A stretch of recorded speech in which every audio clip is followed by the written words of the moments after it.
നമസ്കാരം. Raf talk ഫുട്ബോളിലേക്ക് അവർക്കും സ്വാഗതം. ഇന്നലെ ഫുട്ബോൾ കളത്തിൽ കണ്ണു നനയിക്കുന്നൊരു കാഴ്ച നമ്മൾ കണ്ടു. സാധാരണ കളി ആരംഭിക്കുമ്പോൾ കുഞ്ഞുങ്ങളുമായിട്ട് മാസ്കോട്ടുകളായിട്ടുള്ള കുഞ്ഞുങ്ങളുമായിട്ട് കൈപിടിച്ചിട്ടാണ് താരങ്ങൾ ഗ്രൗണ്ടിലേക്ക് വരാറുള്ളത്, ആനന്ദത്തിന് വേണ്ടിയൊക്കെ നിൽക്കാറുള്ളത്. ഇറാൻ നൈജീരിയക്കെതിരെ കഴിഞ്ഞ ദിവസം കളിക്കുമ്പോൾ അവർ ബാക്ക് പാക്കുമായിട്ടാണ് വന്നത്. ആ ബാഗുമായിട്ട്, കുഞ്ഞു ബാഗുകളുമായിട്ട് വന്നു. ഇത് യഥാർത്ഥത്തിൽ ഒരു പ്രതിഷേധമായിരുന്നു. ഈ കുഞ്ഞുങ്ങളുടെ ജീവനെടുത്തല്ലോ അമേരിക്ക മിനാബിലെ ഗേൾസ് സ്കൂളിൽ, എലിമെൻ്ററി ഗേൾസ് സ്കൂളിലേക്ക് മിസൈലുകൾ അയച്ചുകൊണ്ട് കുഞ്ഞുങ്ങളെ കൊന്നൊടുക്കി.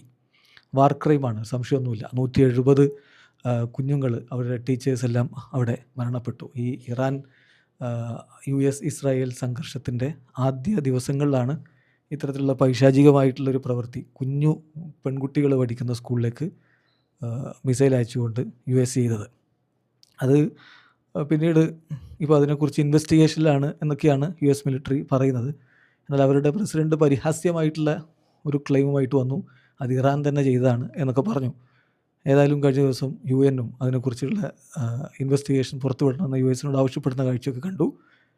ഇപ്പോൾ ഇതാ ഇറാൻ അവർ അന്താരാഷ്ട്ര ഫുട്ബോൾ വേദിയിൽ കളിക്കാനിറങ്ങുമ്പോൾ ആ കുഞ്ഞുങ്ങൾക്ക് അവരുടെ ജീവന് ആദരാഞ്ജലി അർപ്പിച്ചുകൊണ്ട് ബാക്ക് പാക്കുമായിട്ട് രംഗത്തേക്ക് വന്നിരിക്കുന്നു, ഗ്രൗണ്ടിലേക്ക് വന്നിരിക്കുന്നു. തീർച്ചയായിട്ടും കണ്ണു നനയിക്കുന്നൊരു കാഴ്ചയായിരുന്നു. മത്സരം എന്തായാലും 2-1 നൈജീരിയയാണ് വിജയിച്ചത്. സൂപ്പർ താരങ്ങൾ കളിച്ചിരുന്നു. ചക്വീസിൻ്റെ അസിസ്റ്റിൽ നിന്ന് സിമോൺ 6ാമത്തെ മിനിറ്റിൽ നൈജീരിയയ്ക്ക് വേണ്ടി ഗോളടിച്ചു.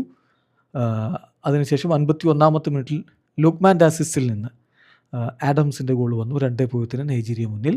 എന്നാൽ 67ാമത്തെ മിനിറ്റിൽ ഇറാനിയൻ സൂപ്പർ താരം മെഹ്ദി തരേമിയുടെ ഗോളിന് ഇറാൻ ഒരു ആശ്വാസ ഗോൾ കണ്ടെത്തി. മത്സരം നടന്നത് തുർക്കിയിലെ മർഡാൻ സ്റ്റേഡിയമിലായിരുന്നു.